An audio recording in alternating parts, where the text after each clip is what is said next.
Money Radio, discussing the business of making and spending money.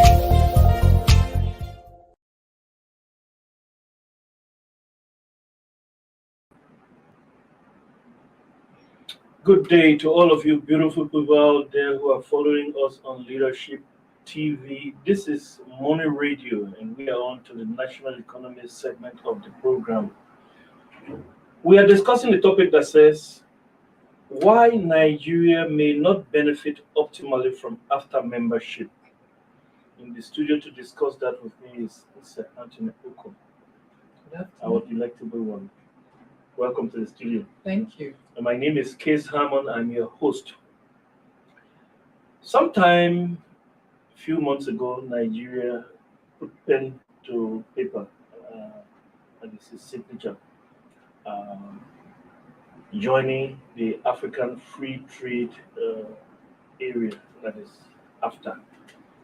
And that is supposed to create a market of 1.2 billion persons.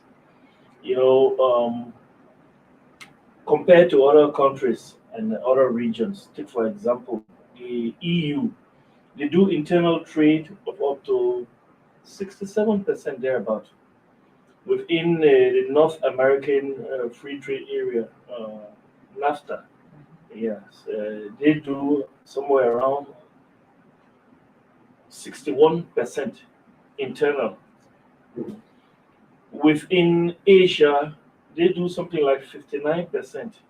But Africa, intra-Africa trade, we're talking about just about 6%. That is very abysmal. And this aftermarket is expected to free up borders, to open up borders so that there can be free flow of goods and services. And that is expected to improve the GDP of Africa, increase the GDP of Africa, make it rise. And that is the situation. However, there are many bottlenecks along the way within Africa. And then we're talking about today how Nigeria can benefit optimally. But there are situations on ground that actually that give reason to doubt. National economists, Board of Economists actually have laid some reasons why Nigeria may not benefit optimally. And those are the things we want to discuss now. We talk about corruption, poor port congestion, which is the same corruption. We talk about lag in agricultural inputs, agricultural production, policy flip-flops, and a host of others. Those are the things we want to discuss today. So, you're welcome to the studio again. So, let's discuss some of those issues. Talk about corruption first of all. How is corruption going to affect Nigeria benefiting from AFTA? Yeah, before I take a look at the issue of corruption, I would say that Nigeria holds it's a very strong member of what's good, of the whole essence of AFTA. I say this in view of its population. Nigeria has a very huge market. We've identified a market of 1.2 trillion people, and Nigeria has over 1/5 of that population. Yeah. So Nigeria is a very significant player in the AFTA field, and that is why when before Nigeria became a signatory, much headway could not be made. So until Nigeria finished, the Nigerian government and policymakers finished taking a look at it and then appending their signatures, and then the process is on for its adoption. However, like you pointed out, the issue of corruption, the AFTA basically has to do with exchange of goods and Services. services, more or less, more goods, we would say, Yeah. than services. Yes. So it primarily deals with the manufacturers. The Yes. manufacturers being able to compete, being able to bring, put up products Yes. that will be competitive with other markets so that Nigeria does not end up being the way it is with the Western countries where it becomes a dumping ground, where most of If you allow me to describe that, I would say an elephant meat. Have you seen a situation where lions, of course, when lions kill, when they manage to kill an elephant, mm, they eat and eat and eat and they can't finish it. You know, Nigeria is such a market. How do- I'm telling yeah, you, so huge, yeah, so and then other huge, people may and just then other people feast may on. just feast on it, dumping their own good product Yes. on us, taking advantage of a huge population to the detriment of the economy of Nigeria itself. Yeah. So Nigeria needs to actually put it out in order to ensure that this huge opportunity that it will have something to be able to put out there that will ensure that we really benefit Yes. from it. In terms of corruption, uh, mm, even though corruption would affect in terms of bureaucracies, in terms of policies, and how the officials who are to implement these policies Yeah. are what they do, either to fast track what needs to be done and all that. But I think basically the manufacturers are the main people concerned here, and it will more or less depend on how they want to. I know there are still um, issues that affect them, but in terms of corruption, then Let me give you an instance. One of the board of economists who commented, who mm, contributed to this story on in national economy today, um, one Akin Fatunke. Yeah, he said this. He gave an example of Nigeria's soft drinks, yes, Nigeria's fruit juices. mhm, He said a friend gave him a call to go and check what's going on at the semi border. So this is the situation that okay, he described there. Take for example, a truckload of fruit juices mhm, is supposed to be crossing the semi border, and it's supposed to cost something like 750,000. But you end up paying 1 million, ranging between 1 million and 5 million. And then by the time it gets to its destination, be it maybe Ghana that it's destined for, by the time it's getting there, the cost, because this aftermarket we are going to talk, we're talking mm, about competition. yes, We are opening our markets, market, and other countries are opening their opening markets theirs, for fair competition. yes, Now, if the customs at the Nigerian side mm, are demanding that much for Nigerian goods to be exported to neighboring countries, what they are saying, or what we're talking about here, is the final cost of those of goods those from goods Nigeria is going to be higher. higher, Nobody is going to look at a kind of Nigerian fruit juice that is juice costing, maybe say, 300 or 500% let's use the CD, higher, let's use CD, and 10 CD in Ghana, mhm, and then the Ghanaian product on the Ghanaian market is costing 8 5 CD, or or yes, 7 or and then the one from thereabout. Togo is costing maybe 9 or whatever. That cost, people are going to buy the juice on the Ghanaian market Mm, that costs less. But with all of these kickbacks, charging your own producers far more, and that is going to land on the Ghanaian market or the Togolese market or the Beninois market or the Cameroonian market at a higher cost because of the corruption of customs officers here. You are in a way discouraging export of your own goods. That is corruption. Yes. That is corruption. Another thing he mentioned, he said, after the goods have been cleared, after that much money that you pay and the goods have been cleared, it takes time. You know, by the time you go through all of that bureaucracy, by the time it's getting to the neighboring country's market, what happens there is the expiry date is already, they're already approaching the expiry date. So that is a loss.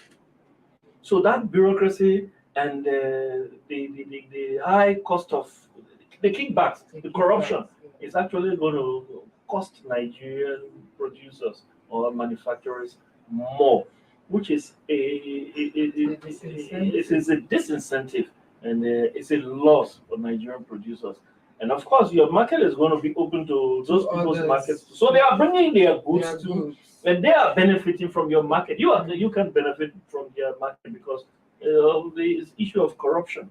Yeah, I think somehow it's going to be a two-way thing, because if Nigerians are having it difficult exporting, yes, I believe the other countries are going to bring in their products.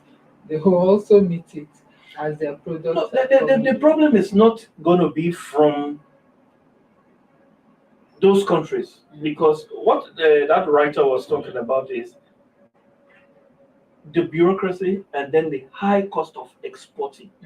You see what is being charged if there is any corruption. I'm not the contributor said there is corruption. I'm not saying it. Now, if there is corruption that is going to increase the cost of exporting or the final value of that Nigerian product, it only makes the final consumer to look the other way for look for alternatives, better alternatives, cheaper alternatives. Yes. And so if you make Nigeria, and this is what they are demanding from these Nigerian exporters, does not go to government. It goes to their personal pockets. So that's a disincentive to quote you. There's a disincentive for Nigerian producers. Yes, but though that is you're opening your market to other people, and their markets. You're not getting the best from their market because of kickbacks. So these are some of the things we're talking about, and it happens at the Nigerian ports also, seaports, where you are exporting your goods and it has to go through nightmarish bureaucracy. In the end, by the time your goods are arriving in the neighboring countries or African countries, the expiry date is already ready. And you know, consumers are smart. There are many of them, when they are looking at the good, maybe it's a kind of juice or whatever consumable, and they're looking at it. What is the manufacturing date of this product? What is the expiry date? And when you look at it, even if it's 3 months too, they say this thing is already expired. It's already expired. And these are things we need to take into consideration to make sure that we benefit optimally from the aftermarket. Another thing that the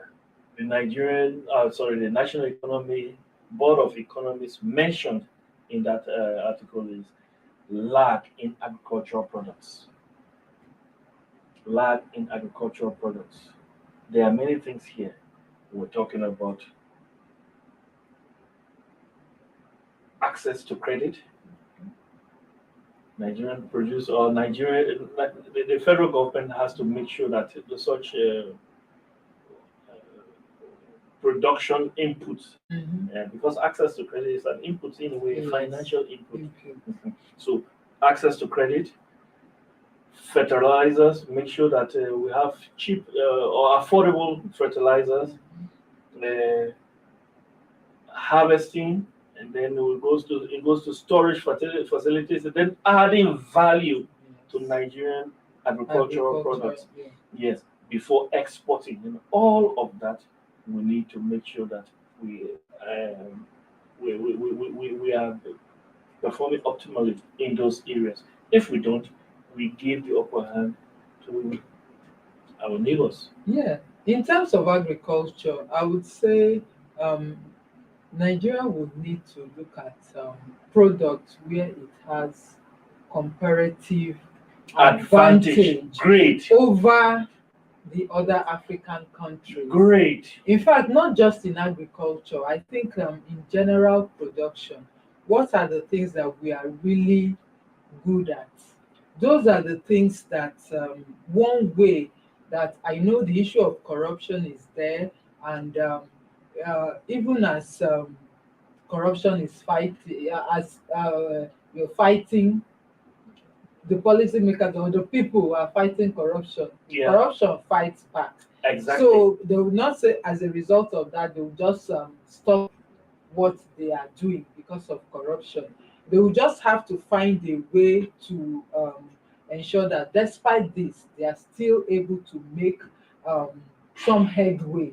And that is by finding products and both in agriculture and otherwise that Nigeria has comparative advantage. What do we have that those other African countries don't really have? So that at the end of the day, even though it may cost so much to produce, it may cost so much to export, at the end of the day, when they take it out to those African countries, it will not really, it may face competition, but at least it will still Minimally. minimally, Yeah. something that is really required that is not in abundance in those places. I owe you knuckle. You need to chop knuckle for this point you just made.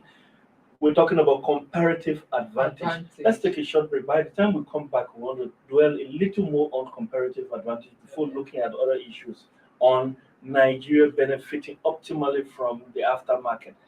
Stay tuned.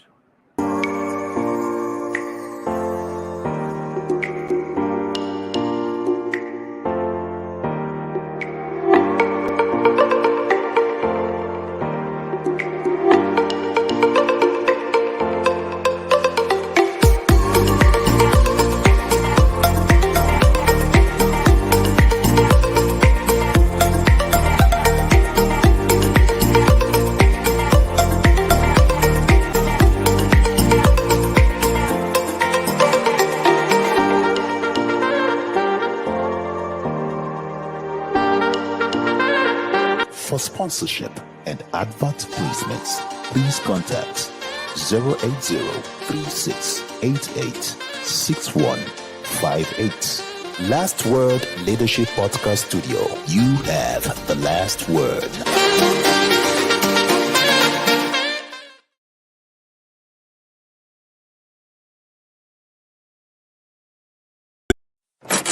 Money Radio, discussing the business of making and spending money.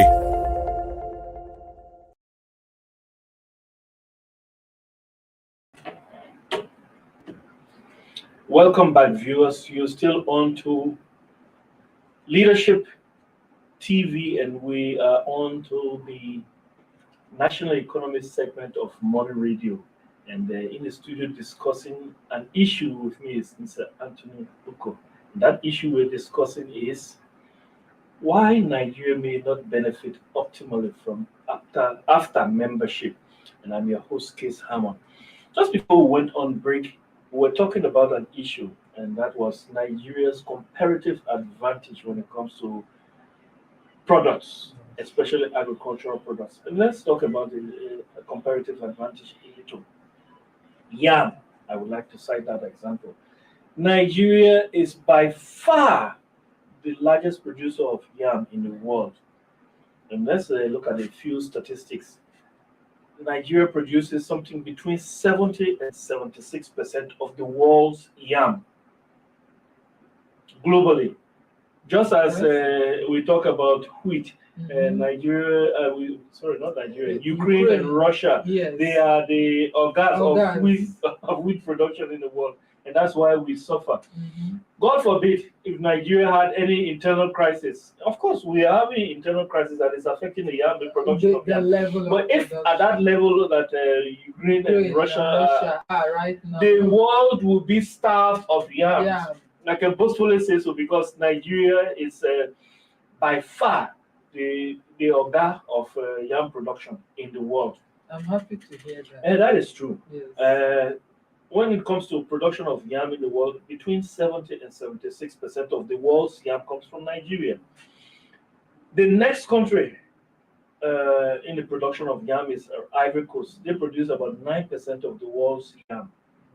And then we go to Ghana. They produce next in line. That is Ghana is about the third largest producer of yam, and they are about 6% of the world's yam.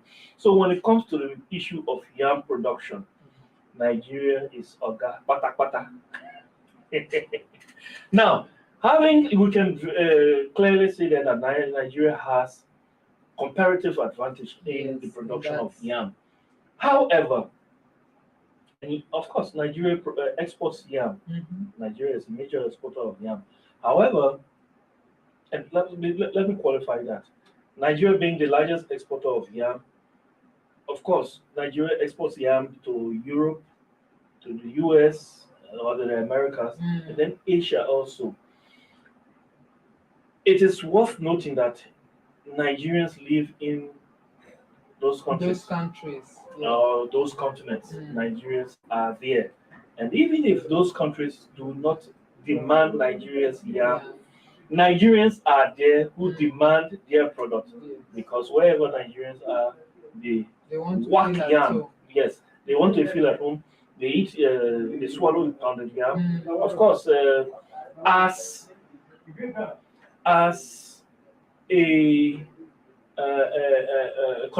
value chain in the production of yam, even though that is a bad news, but it's true. The Chinese have actually developed interest in it because we have a yam pounder that produces pounded yam, or that pounds yam coming from China. So that also is a value addition to the yam sub industry. That's something I would like to comment on. Nigeria has comparative advantage in yam. However, Nigeria is not earning as much as it should earn from it because it's not adding enough value. It's not adding enough value. It's more or less importing raw yam. Yes, that is it. And then other countries will pick the yam and add value, and send it back to us. Of course, we buy poundo yam. Yes. It's one of my favorites, by the way. So, of course, it's easy to produce. I don't have to go through the whole gamut of cooking yam and then start. You get it, point. Yes. So they add value and they send it back to us, and we pay much more for it. Pay much more for it, and that should be something that Nigeria should be the leader of. Yes. But if we are not adding value, Nigeria will people are adding value. Of course, China is adding value, and they are making money out. Yes, even Gary. Exactly. I heard that China. They are producing Gary. Imports Gary to us. Yes, of course. And Nigeria is the largest producer of cassava in the world. Now, so what are we? Let's go back to aftermarket. You know, yam is an African food. Yes. I can assure you, not only that the Ivorians, the Ghanaians consume yam. Where I come from, you know, the first time I came to Nigeria in 1994, I've never gone to any other place. I've been in Nigeria since 1994. But when I came to Nigeria and I was offered yam, the first time my host told me we are making yam, I felt bad. You know why? Why? The yam we consume in Nigeria, or the yam that is the yam that is consumed in Liberia is the wild yam. Okay. Or up to the time I was there, is the wild yam we were consuming. And that wild yam is bitter. Oh. It's one delicacy. I wouldn't call it delicacy because I didn't enjoy it. Yeah, sure. So When I heard my host say we are preparing yam, I You felt felt bad. How am I bad going to eat that until you again? tasted When it. I tasted it, And you're this like, is yam. are you sure this is? So, up to now that we're talking, Mm, I don't know how much if Liberians are producing yam, yeah. but the yam, I know that when ECOMOG soldiers went to Liberia and introduced Nigerian yam, the thing became a delicacy, and there is a huge demand for Nigerian yam in Liberia. And I'm sure in other parts of Africa where yam or the Nigerian yam, if it's not yet tasted, when it's tasted, they will demand for Nigerian yam. But how much or how well will Nigeria fill that demand? That demand is what I want to talk about. Before Nigerian produced yam is sent to other countries, assuming the aftermarket now is well developed and the demand for Nigerian yam is there. Before the yam leaves Nigeria, it may stay at the ports for a month, two, in humid or hot conditions. By the time it's getting to those countries, what happens is already decaying because yam does not stand so much heat. Yes. When it's in a cool place or when it's stored in a cool environment, the yam may last for up to a year. And in fact, the longer it lasts, the sweeter it becomes. That's why people like old yam. Yes. But by the time the yam is staying at the Apapa port for a month, 2 months, going through unnecessary red tapeism, bureaucracy, Kafkaism. That's the word I used to use. Kafkaesque. That's bureaucracy. That is the word I recently learned. Okay. By the time it's going through all of that process, before it gets to those countries, the producer here or the middleman who is exporting those products to maybe Cameroon, Central African Republic, Democratic Republic of Congo, all of those places where we are supposed to have free access. Though the yam may just stay at the Apapa port for a month or two and get rotting there. And so in the end, that is a disincentive.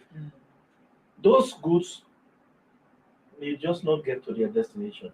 And so Nigeria loses all because of corruption.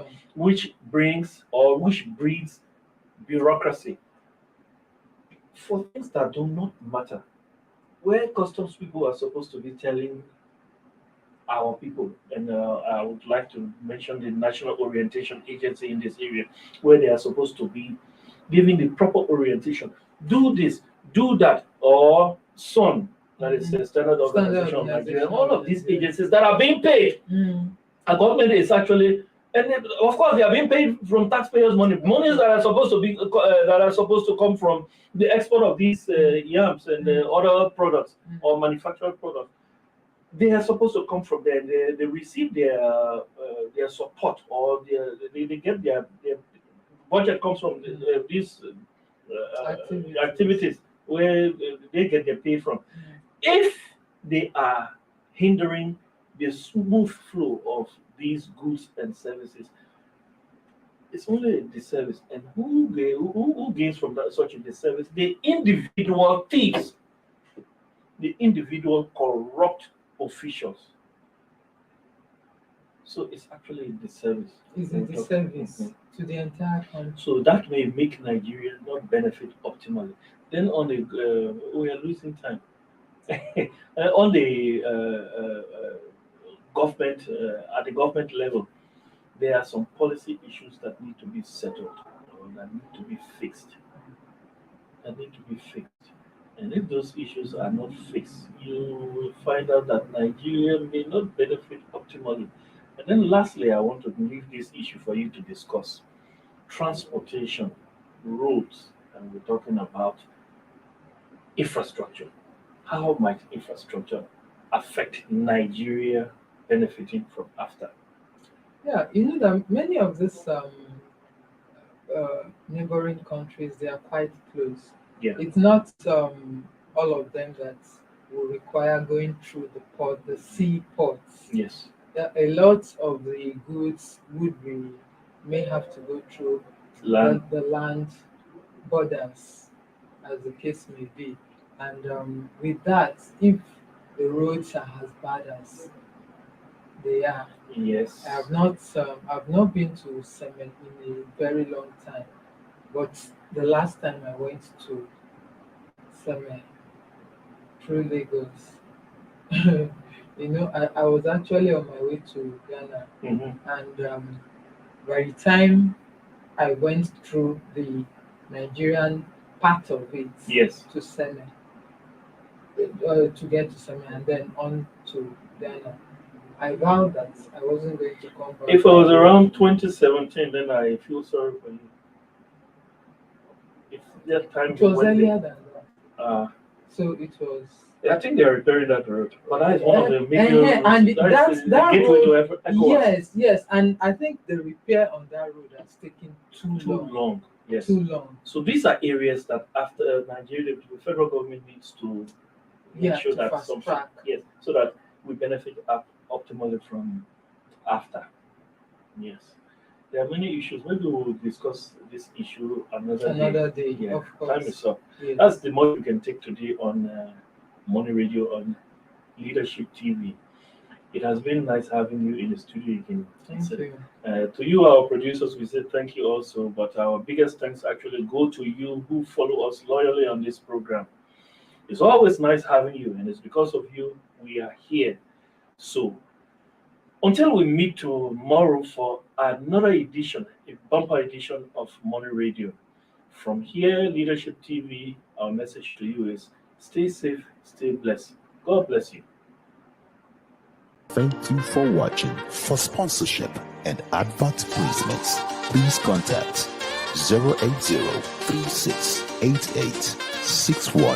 080-3688-6158. Last Word Leadership Podcast Studio. You have the last word.